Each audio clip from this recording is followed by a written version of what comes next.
¿Están bien? Amén. Qué bueno. Les quiero invitar a abrir la Biblia ahí en Primera de Pedro, capítulo número 2, versículo 9 al 10. Cuando recién nos casamos, mi esposa y yo, mis papás nos regalaron un viaje para la luna de miel y fuimos a un crucero al Caribe. Ahí prometimos que a los 5 años íbamos a volver y todavía no hemos vuelto, pero Dios mediante por ahí estaremos en alguna ocasión.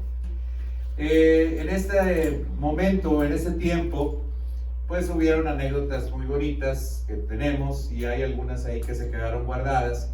Una de ellas es que en un periodo de casi 24 horas nosotros no pudimos comer. Resulta que el día que nos habíamos casado estuvimos saludando a las personas que venían de diferentes lugares y no pudimos cenar. Llegamos muy tarde al hotel y en el hotel estaba cerrada la cocina. En la mañana teníamos que salir temprano al aeropuerto y no pudimos desayunar. Y entonces llegamos al barco y resulta que en el barco pues todavía no había quien nos tradujera para decirnos cómo iba a ser la dinámica del barco, y como era nuevo para nosotros, pues no sabíamos si podíamos comer, no podíamos comer, en dónde podíamos comer, a qué hora y cosas por el estilo, de tal manera que pasó el tiempo y yo creo que llevábamos casi 24 horas y no habíamos comido. Y yo estaba ya un poco inquieto, porque yo cuando no como, hermanos, pues como que me da así una sequedad que no sé cómo. Entonces yo quería comer y estaba un poco molesto. Ya después nos explicaron y todo estuvo mejor. ¿Por qué les comparto esto? Se los compartía incluso desde la mañana, porque a veces la vida cristiana se parece mucho a esta experiencia que les estoy relatando. Tenemos hambre o estamos en ciertas dificultades y no sabemos cuáles son los derechos que nosotros tenemos. No sabemos cuál es la identidad que tenemos y cuál es el alcance que tenemos por la identidad que Dios nos ha dado. Y es importante que como cristianos, sabiendo que estamos en un mundo que es difícil, nosotros reafirmemos nuestra identidad y nuestro propósito, porque quien sabe quién es y para qué está en un lugar, pues se siente seguro, puede hacer las cosas con mucha facilidad y no está temeroso, no está tímido, no está desconfiado o reservado, sino que se mueve por el mundo con libertad y con facilidad. Hoy quiero que repasemos precisamente esta identidad y propósito que nosotros tenemos como cristianos, partiendo de Primera de Pedro capítulo número 2, versículo 9 al 10. Hay 3 cosas que quiero que veamos. Primeramente, ¿cuál es nuestra identidad? En segundo lugar, ¿cuál es nuestro propósito? Y en tercer lugar, ¿cuál era la condición en la que nosotros nos encontrábamos antes de que tuviéramos identidad y propósito? Inicia el pasaje diciendo, ahí en Primera de Pedro 2, 9 al 10, mas vosotros sois linaje escogido, real sacerdocio, nación santa, pueblo adquirido por Dios. Noten que para responder a la pregunta, ¿cuál es nuestra identidad?, el apóstol Pedro parte de 4 títulos que se nos asignan. El primer título es linaje escogido, el segundo real sacerdocio, tercero nación santa y cuarto pueblo adquirido por Dios. Y estas palabras, linaje, sacerdocio, nación y pueblo, son sustantivos que nos permiten a nosotros incluirnos dentro de un grupo de personas. Es decir, este grupo es nada más y nada menos que la iglesia. Primeramente, linaje escogido. Este título de linaje escogido, hermanos, es un título que aparece en Deuteronomio 7:6, 10:15 y en Isaías 43, 20 al 21. De hecho, hermanos, todos estos títulos que se están usando aquí en el pasaje, los 4, aparecen en el Antiguo Testamento y eran títulos que se usaban única y exclusivamente para el pueblo de Israel. Pero ahora en el Nuevo Testamento es interesante cómo el apóstol Pedro nos incluye a nosotros, la iglesia, el verdadero Israel, el Israel de Dios, y se nos asigna estos títulos que estamos señalando. En Deuteronomio 7:6 podemos leer, porque tú eres pueblo santo para Jehová tu Dios te ha escogido para hacerle un pueblo especial más que todos los pueblos que están sobre la tierra. Y en Deuteronomio 10:15 también se decía del pueblo de Israel, pero ahora se dice de nosotros: solamente de tus padres se agradó Jehová para amarlos, y escogió su descendencia después de ellos a vosotros, de entre todos los pueblos, como en este día. Estos pasajes son bien interesantes, hermanos, porque recuerde usted que el tiempo en el cual es escrita la primera carta de Pedro es tiempo de persecución. Y obviamente la iglesia no la pasaba bien, y la iglesia necesitaba constantemente afirmar cuál era su identidad para que la iglesia estuviera fortalecida. Y me parece, hermanos, que los tiempos que nosotros vivimos no son distintos, en el sentido de que también la iglesia necesita afirmar cuál es su identidad. No sé cómo te sientas tú de que Dios te diga que tú eres alguien escogido, que tú eres alguien especial. No te lo está diciendo cualquier persona, te lo está diciendo Dios. Tú eres linaje escogido. La palabra linaje viene de una palabra griega, que es la palabra genos, que significa raza o clase. Así es que cuando el apóstol Pedro está diciendo que ustedes son linaje escogido, está diciendo ustedes son una raza o son una clase escogida. Y la palabra que se utiliza para escogido ahí es una palabra griega, que es la palabra eclectos, que significa selecto o seleccionado. En la derivación de la palabra se puede decir que es divinamente favorecido. Es decir, lo que está aquí señalando Pedro con el primer calificativo que se nos está dando a nosotros es que nosotros somos una raza o clase seleccionada o divinamente favorecida. ¿Cómo te sientes de saber que Dios te da esta cualidad y esta característica? Entre todos los pueblos, entre todas las naciones, Dios te escogió a ti.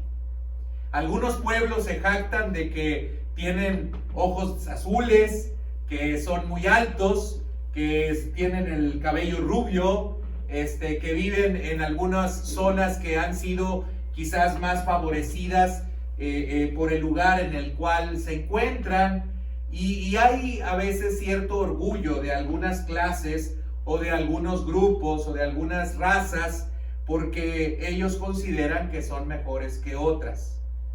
Pero noten que ahora el apóstol Pedro nos está diciendo, independientemente de la estatura que tengas, y eso ya nos alivianaron a varios, ¿verdad? Independientemente de la constitución física que tengas, y eso ya también nos alivianaron a varios, ¿sí? Independientemente de la tez o del color de tu piel, tú eres un linaje escogido. Tú eres una clase favorecida. Tú eres una raza favorecida. Ahora bien, esto nos debiera de animar, pero no solamente nos debiera de animar, hermanos, sino que además el conocer nuestra identidad nos debería de ayudar también para que nosotros podamos vivir conforme a este título que se nos da. En relación a la historia, se dice que Luis XVI, un rey en Francia, fue destronado y fue encarcelado.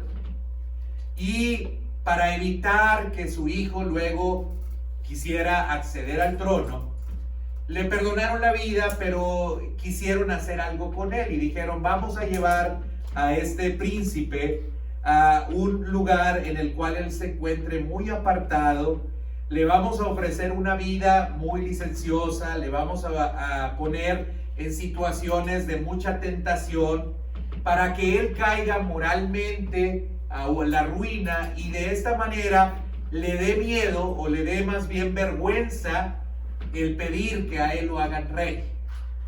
Y entonces se dice que durante 6 meses lo llevaron a ese lugar en el cual había mucha inmoralidad, había muchas bajezas, muchas vilezas, y lo expusieron a muchas tentaciones con el propósito de que él cayera en ellas y luego avergonzara. Pero lo interesante es que pasaron los meses y él se siguió conduciendo moralmente intachable. Y entonces se acercaron a él y le preguntaron que por qué razón él seguía teniendo esa conducta. Y él dijo y respondió de una manera muy sencilla, dice, no puedo hacer lo que me piden porque nací para ser rey. El que tú tengas identidad y que tú sepas que eres linaje escogido, debe de ayudarte para que entonces haya una actitud correspondiente con el linaje que tú dices tener.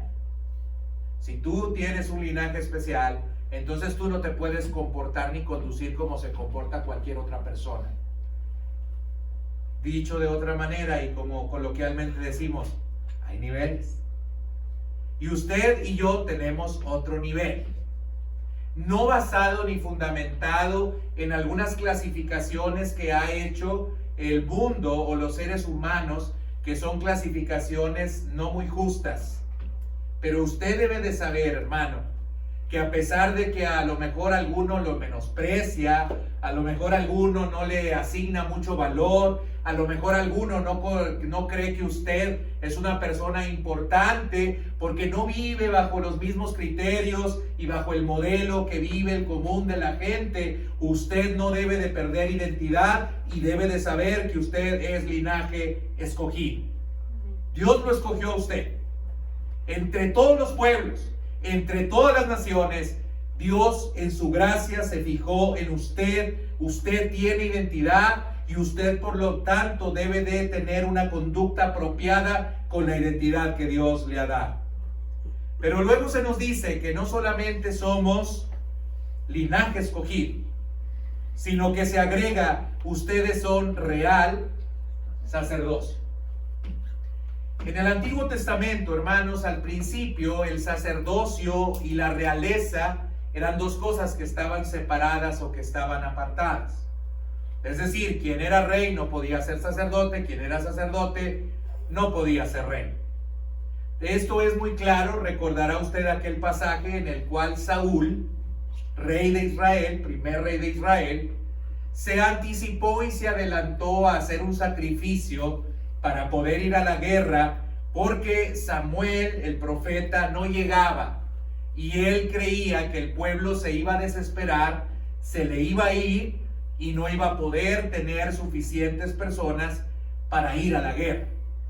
Pero Dios no vio esto bien, el que él quisiera asumir un cargo, una responsabilidad que le estaba asignada exclusivamente al sacerdote y no al rey, de tal manera que incluso Saúl fue depuesto como rey.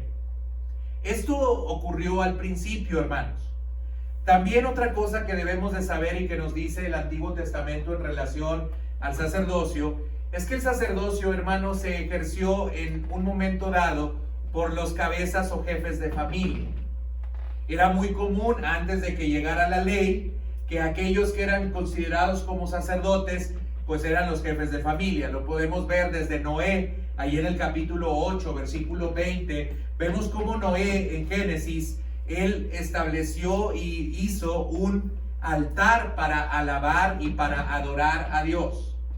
Podemos ver cómo hombres como Abraham, como Isaac, como Jacob, en diferentes lugares a los cuales ellos iban y llegaban, establecían un altar. Así es que el sacerdocio era al principio asignado a todas las jefes de familia. Posteriormente, con la ley, Dios le dijo al pueblo de Israel que todos los que fueran israelitas serían considerados sacerdotes. Esto lo vemos en Éxodo 19:6, cuando les dice: y vosotros me seréis un reino de sacerdotes y gente santa. Pero el pueblo de Israel rechazó esta bendición que Dios le estaba dando, y entonces solamente hubo una casta o una familia, que fue la familia de Aarón, la que se convirtió en los sacerdotes del pueblo de Israel. Fíjese ahora lo que nos está diciendo Pedro. Esto que era exclusivo de algunas personas, como los jefes de familia, esto que era exclusivo de algunas personas, como lo eran aquellos que pertenecían a la tribu de Leví, ahora es algo que Dios te ha querido otorgar y te ha querido dar a ti. Entonces nota muy bien, en tu identidad, tú eres linaje escogido, pero también eres real sacerdocio. Y esto de que sea real sacerdocio te compromete a algunas cosas. ¿Qué hacían los sacerdotes principalmente en el Antiguo Testamento, hermanos? En el Antiguo Testamento principalmente los sacerdotes eran intermediarios entre el pueblo y entre Dios. Y algo que hacían eran sacrificios u ofrendas. Los sacrificios se hacían para poder, luego de que había enemistad por causa del pecado entre el pueblo y Dios, para poder nuevamente amistar al pueblo con Dios. Y había una serie de sacrificios que ellos hacían. Usted lo puede leer muy bien en el libro de Levítico. Pero, hermanos, en el Nuevo Testamento, siendo usted sacerdote, también hay algunos sacrificios que usted tiene que hacer. El domingo pasado recordará usted que hablábamos acerca de algunos sacrificios espirituales que nosotros teníamos que hacer. ¿Recuerda usted cuáles eran esos sacrificios espirituales? Romanos 12:1, ruego por las misericordias de Dios que presentéis vuestros cuerpos en sacrificio vivo, santo, agradable a Dios, que es vuestro culto racional. Decíamos, un sacrificio, nuestro cuerpo es templo del Espíritu de Dios, y como sacerdotes utilizamos nuestros miembros del cuerpo para poder servir y para poder honrar a Dios. Pero también sacrificamos alabanza a través de nuestros labios. Recuerda usted también que hacíamos referencia a Hebreos capítulo 13:15, cuando se nos dice, así que ofrezcamos a Dios por medio de él sacrificio de alabanza, es decir, frutos de labios que confiesan su nombre. El sacerdote entonces entrega su cuerpo para servir a Dios, el sacerdote entrega sus labios para alabar a Dios, pero el sacerdote, decíamos también en el versículo 16 de Hebreos 13, que también ofrece amor y ayuda y cuidado a aquellos que lo necesitan. Recuerde usted lo que dice Hebreos 13:16, y de hacer el bien y de la ayuda no os olvidéis, porque de tales sacrificios se agrada Dios. Hermanos, eso es parte de nuestra identidad. A veces la gente vive un poco desorientada y no sabe para qué está aquí. No entiende qué es lo que Dios quiere que ellos hagan. Pero es muy claro que el apóstol Pedro y algunos otros escritores del Nuevo Testamento quisieron dejarnos muy en claro a nosotros cuál era nuestra identidad, cuál era nuestro propósito. Si usted es un sacerdote, entonces usted debe de saber cuáles son las cosas que como sacerdote tiene que hacer. Otra de las cosas que hacían los sacerdotes, hermanos, es que intercedían haciendo oración por el pueblo. Y si usted es sacerdote también, entonces una de las funciones que tiene es hacer oración a favor de otras personas. Por eso el apóstol Pablo en 1 de Timoteo capítulo 2, versículo 1 dice, exhorto ante todo que se hagan rogativas, oraciones, peticiones y acciones de gracias por todos los hombres, para que vivamos quieta y reposadamente en toda piedad. Eso es 1 de Timoteo capítulo 2, versículo 1. Pero hermanos, no solamente tenemos sacerdocio. Dijimos, nosotros somos linaje escogido. Somos real sacerdocio. Pero ahora se nos dice que somos una nación santa. Este título de nación santa era un título que también se le había asignado a Israel. En Isaías 61:6 se dice, y vosotros seréis llamados sacerdotes de Jehová, ministros de nuestro Dios seréis llamados, comeréis las riquezas de las naciones y con su gloria seréis sublimes. Y Deuteronomio 7:6, que ya lo habíamos leído, señala que nosotros seríamos un pueblo especial, seríamos un pueblo santo. No quiero profundizar en hablar acerca de la santidad, porque es un tema que nosotros abordamos tiempo pasado, precisamente en la carta de Pedro. Dios es santo y espera que sus hijos sean santos. No voy a profundizar en ello, pero algo que usted tiene que saber es que usted tiene identidad también, y su identidad también le indica o le señala que usted tiene que ser santo. Somos llamados a santidad, a la misma santidad que tiene Dios, porque como dice Mateo 5:48, sed pues vosotros perfectos como vuestro Padre que está en los cielos es perfecto. Esos son los 3 primeros títulos, pero viene el 4 y dice: ustedes son pueblo adquirido. En la Biblia de las Américas, hermanos, esta expresión aparece como pueblo adquirido para posesión de Dios. Usted es de Dios. Y como es de Dios, hermano, yo quiero decirle que usted es valioso. Los museos, hermanos, regularmente están llenos de algunos objetos que pertenecieron a algunas personas. Y el valor histórico que se le asignan a esos objetos no es porque sea en sí valioso el objeto. Son valiosos porque le pertenecieron a alguien que fue relevante o que fue importante en la historia. Usted le pertenece a Dios y la razón de su valor precisamente está dado en que usted está relacionado con Dios y le pertenece al Señor. Y escuche bien, le pertenece a Dios, es de Dios, es valioso.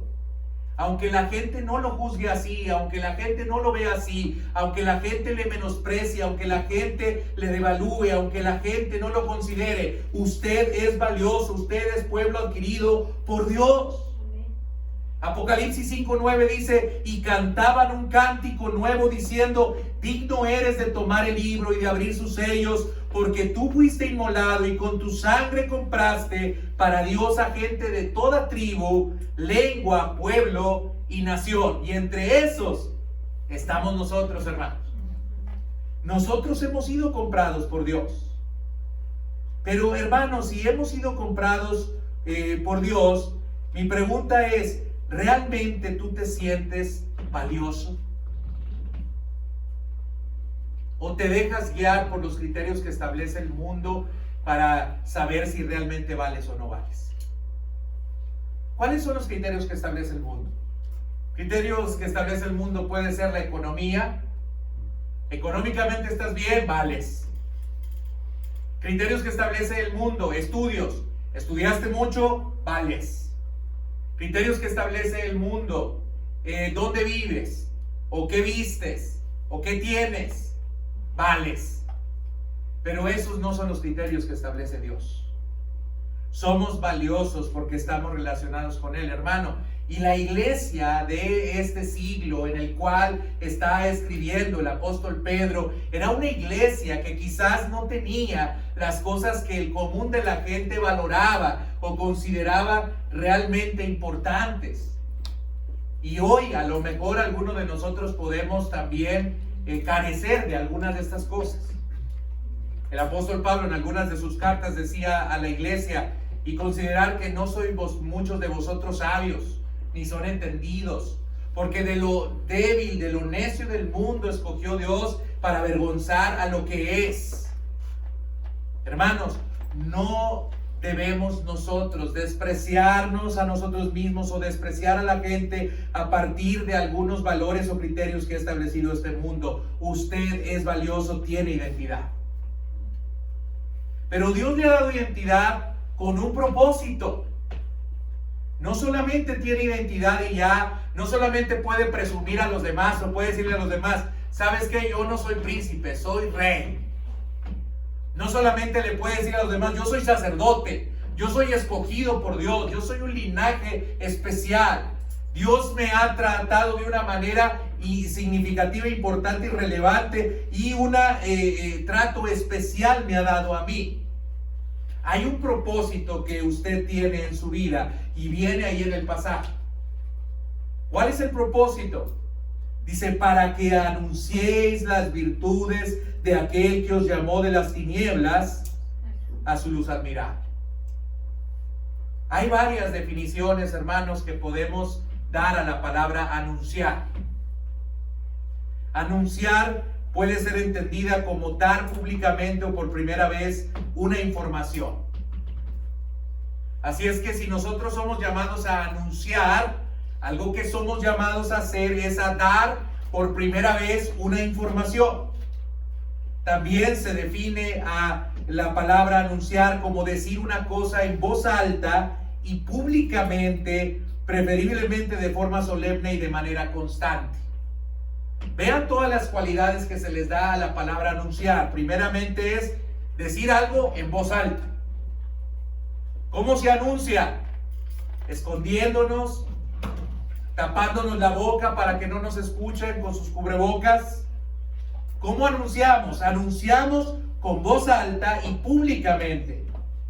Dice, en forma solemne y de manera constante. Anunciar es declarar públicamente y solemnemente el principio o la inauguración de una forma de gobierno o del reinado de alguien.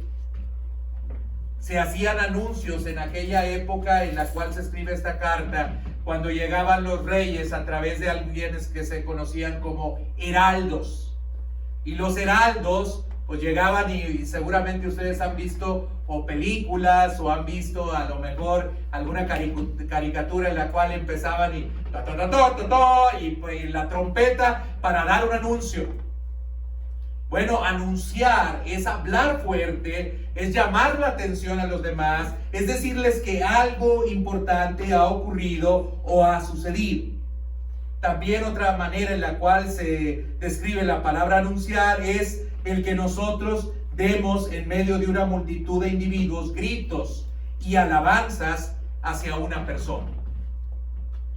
Y eso, hermanos, que les he estado diciendo es lo que tiene como propósito nuestra vida. Usted está aquí en esta tierra, en este mundo, para que usted grite, para que usted hable, para que usted levante la voz, para que los demás escuchen que Jesucristo es bueno, que Jesucristo es amoroso, que Jesucristo es fiel, que Jesucristo es poderoso, que Jesucristo es ayudador, que Jesucristo es amigo. Usted está aquí para publicar esas cosas, para anunciar esas cosas acerca de Cristo. Pero ¿sabe que hay algo que usted y yo debemos de mejorar si pretendemos ser buenos anunciantes de las virtudes de Cristo? En la mañana yo les decía que hay algunas cosas que me llaman la atención en la iglesia y que hemos empezado a trabajar desde hace algún tiempo con los jóvenes y con los niños. Y es que queremos ayudarles a que ellos puedan ser más espontáneos y más libres en su manera de alabar y de adorar a Dios. ¿Sabe por qué queremos hacer esto, hermanos? Porque si en contextos favorecedores como estos nos es difícil reconocer y decir quién es Dios y lo que Dios ha hecho y testificar a viva voz quién es Dios para nosotros, hermanos, yo sospecho que esto va a ser mucho más difícil en unos contextos más complicados y opuestos a nosotros. Si en la iglesia nos es difícil decir amén, si en la iglesia nos es difícil decir gloria a Dios, si en la iglesia nos es difícil decir Dios es fiel, Dios es bueno, imagínese usted si lo podremos hacer nosotros o lo podemos anunciar allá afuera. La publicación de las virtudes de Dios se hace en el medio del tiempo de la alabanza, hermanos. Hace un momento, todas las declaraciones que estábamos nosotros haciendo es anunciar virtudes de Dios. Dios abre caminos. Dios cambia realidades, es poderoso, es maravilloso, es proveedor, es nuestra ayuda, es nuestro protector. Eso es publicar las virtudes de quién es Dios para nosotros. Pero hermanos, si nos es difícil hacerlo aquí, imagínense anunciárselo a los demás. Algo que hemos estado viendo también en el tiempo del estudio, los días martes, es que tenemos que aprender a orar con imaginación, tenemos que aprender a meditar con imaginación, pero ¿saben qué? Yo creo que tenemos que aprender a alabar con imaginación. ¿Qué evoca a nosotros o nos llama a la alabanza? Pues el recordar las cosas que Dios ha hecho por nosotros. ¿Qué deberíamos de estar haciendo cuando alabamos a Dios aquí? Viendo la filmina o la proyección, ya no es filmina, pero no sé cómo se llame, viendo a las personas que están cantando, observando si hay algún error ortográfico. ¿Qué es lo que tenemos que estar haciendo cuando nosotros estamos alabando a Dios? para realmente alabar? Pues hermanos, tendríamos que estar pensando en lo que Dios ha hecho y en lo que Él es.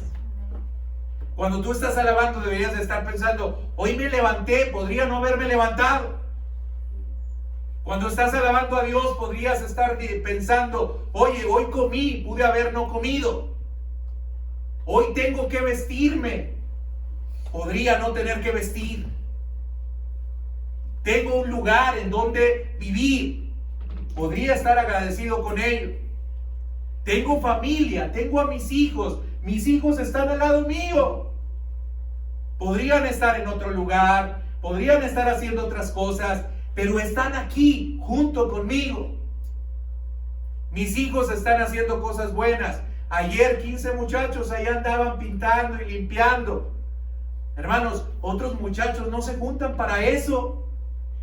Y son cosas que nosotros, cuando estamos alabando a Dios, debiéramos de tener presente. Hay razones por las cuales nosotros podemos estar agradecidos. Y esas cosas, hermanas y hermanos, son las que nosotros debemos de publicar y anunciar a los demás. Les compartí en la mañana. El día de ayer, gracias a Dios, ya pudimos dormir por primera vez en una recámara que pudimos ampliar. Había mucho polvo y anduvimos en el transcurso del día tratando de limpiar parte de la noche y estuvimos allí. Saben, eso, hermanos, es solamente una misericordia de Dios. Dios sabe que yo no tengo y no puse ni un peso para poder hacer esa recámara. Y eso se tiene que publicar, hermano. Eso se tiene que decir, eso es gracia, eso es misericordia, eso es amor de Dios. Porque Dios es más grande, es más poderoso, es más milagroso de lo que nos esperamos. Y eso se tiene que saber, hermanos. Eso es lo que tenemos que anunciar, eso es lo que tenemos que decir. No levantarnos el cuello y decir, ay, mira, ya construí mi casa. ¿Cuál casa si tienes dinero para construir casas? Dios te dio esa casa. Tenemos que anunciarlo. Tenemos que decirle a la gente que Dios sigue haciendo milagros, hermano. Eso es a lo cual Dios nos ha llamado. Nos acercó a Él, nos llamó a Él, nos invitó a que fuésemos un pueblo especial para que luego nosotros les podamos decir a los demás, mira, soy tan especial que Dios tiene un trato especial para mí. Y no solamente estoy hablando de cosas materiales, hermanos. Yo he criticado y siempre criticaré duramente la teología que habla acerca de la prosperidad. Porque no es claro en la Biblia que se nos diga que nosotros hagamos negocios o transacciones con Dios para que Él nos bendiga. Pero Dios, por su sola gracia y misericordia, Dios es generoso y es bondadoso y hace caer toda clase de bendiciones sobre nosotros, porque toda buena dádiva y todo don perfecto proviene del Padre de las luces. Amén. Y las bendiciones son de todo tipo. Bendiciones materiales, espirituales. Qué bendición el que usted tenga comunicación con sus hijos. Qué bendición que usted pueda venir a adorar a Dios con sus hijos.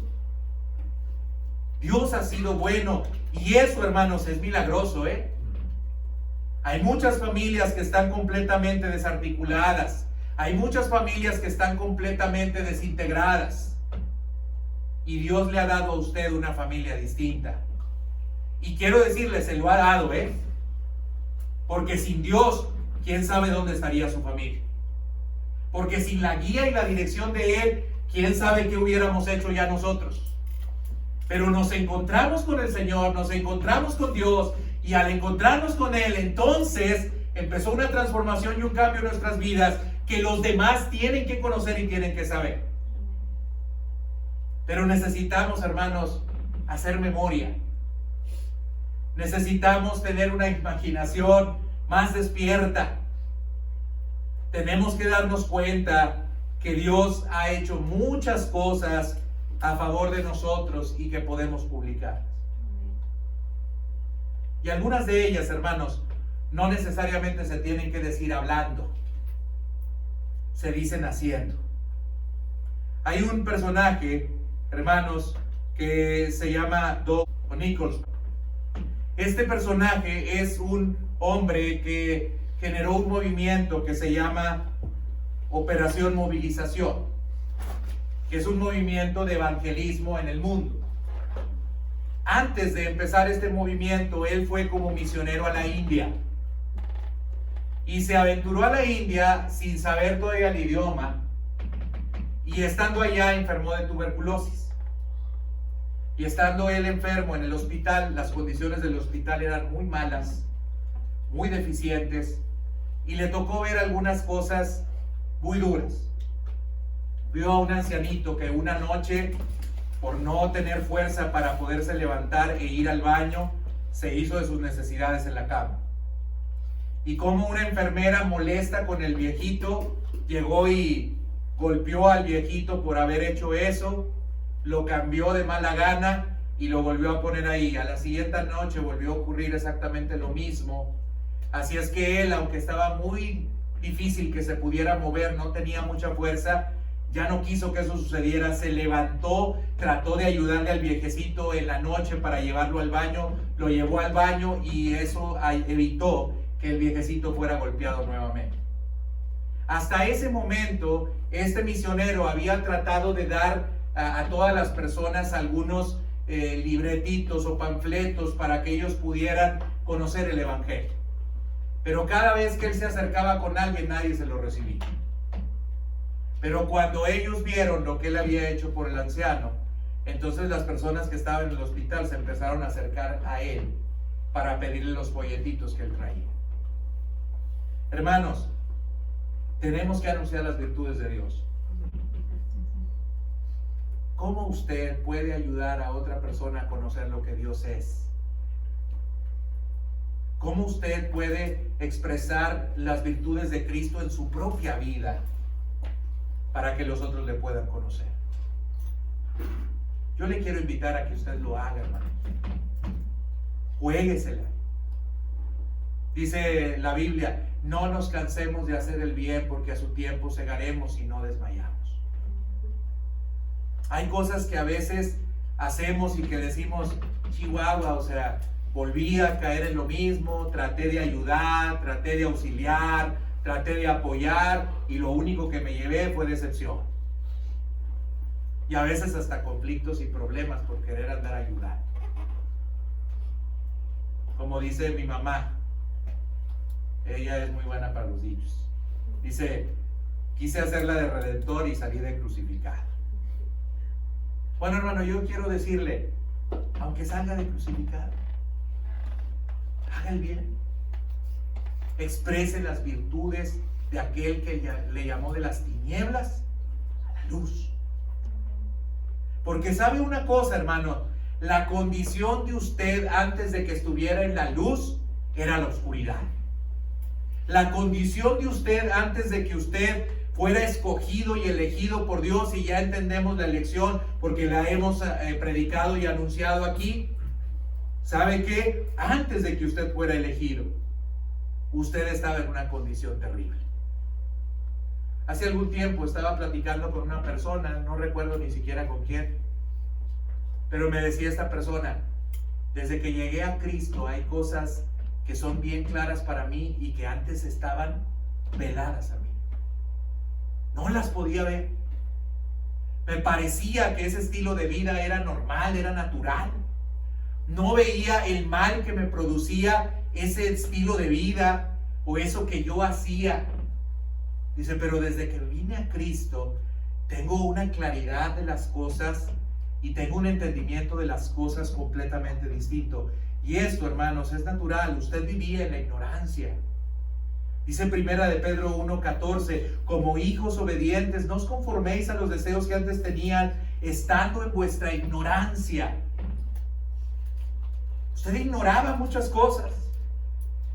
Usted creía que así era la vida, que esa era la manera en la cual usted tenía que conducirse, que esa era la manera en la cual usted tenía que tratar a sus hijos, que esa era la manera en la cual se debía relacionar con su esposa, que esa es la manera en la cual usted debería de trabajar. Pero cuando vino a Cristo, entonces usted tuvo claridad. Hermano, Usted estaba sin conocimiento antes de Cristo, pero también usted estaba involucrado en conductas inmorales.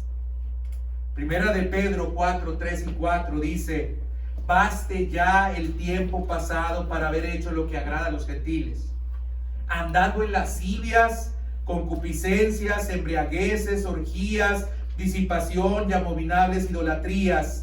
A estos les parece cosa extraña que vosotros no corráis con ellos en el mismo desenfreno de disolución y os ultrajan. Antes, hermanos, su condición es similar a la que ahora Pedro dice que tenían aquellas personas que ahora juzgaban y criticaban a los cristianos. Usted también vivía en inmoralidad. Esa era su condición, hermano. Pero Dios lo amó. Dios lo quiso hacer rey y sacerdote. Dios le quiso hacer linaje escogido, nación santa, pueblo adquirido. Usted era antes de Cristo nada, y ahora lo es todo en Él. Había un hermano que le gustaba mucho cantar: una llaga podrida era mi vida. Y cada domingo yo quiero testificar y quería cantar: una llaga podrida era mi vida.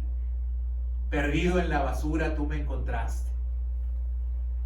Y ya a veces nosotros lo escuchábamos y decíamos: ay, el hermano otra vez con la misma. Pero el hermano tenía claro de quién era sin Cristo.